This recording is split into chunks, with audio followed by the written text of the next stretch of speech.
ฮ็ดยังเฮ็ดเส้นกะเปียก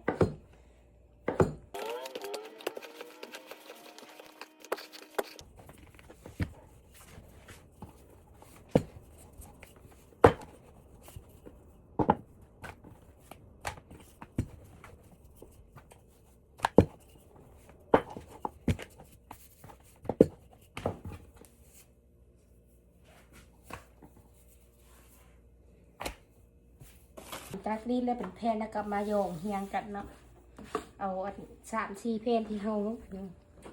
รีดได้แล้วมาเฮียงกันเป็นสั้นเป็นสั้นสั้นที่1สั้นที่2สั้นที่3ก็มาเฮียงกันแล้วก็ซอยมันค่อยแล้วไว้เฮียงให้มันพอดีกันมักเส้นยาวเส้นสั้นแล้วก็ตัดตามใจมักแบบยาวบ่แบบสั้นบ่ส่วนใครเรามักแบบยาวๆเนาะก็เลยเอามาเฮียงกันแล้วก็พับขึ้นพับอีกก็จะเป็นเส้นน้อยๆน้อยๆเส้นสั้นๆต่อไปแล้วก็จะยาว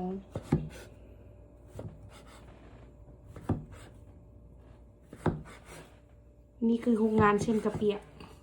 ซอยเองตัดเองโอ้บ่ต้องการไปซีนเลยเนี่ยนี่นะ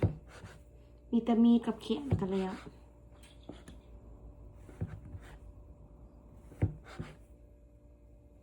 ยังเฮ็ดจังได๋เป็นแผ่นสิเอาขั้นเป็นขั้นเนี่ยแล้วก็มารีดมันเป็นแผ่นใช้ของดีใส่ของดีปะโอ้ใช้โคกปะใช้สะนี่ได้จิกได้อันใหม่ละอันนั้นก็บ่เห็นละอันจับมันอันจากนั้นก็ห่อแป้งนะคะแล้วก็แยกออกจากกันบ่ให้มันติดกันนะเส้นน้อยเส้นใหญ่บ่เสมอกันปานใด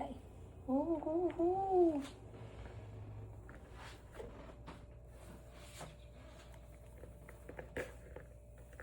อ้ตาเสียบอยู่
เขาเปียกกระดูกข้างหมูใส่หมูโยน้ำหอมป้อมหอมจากสวน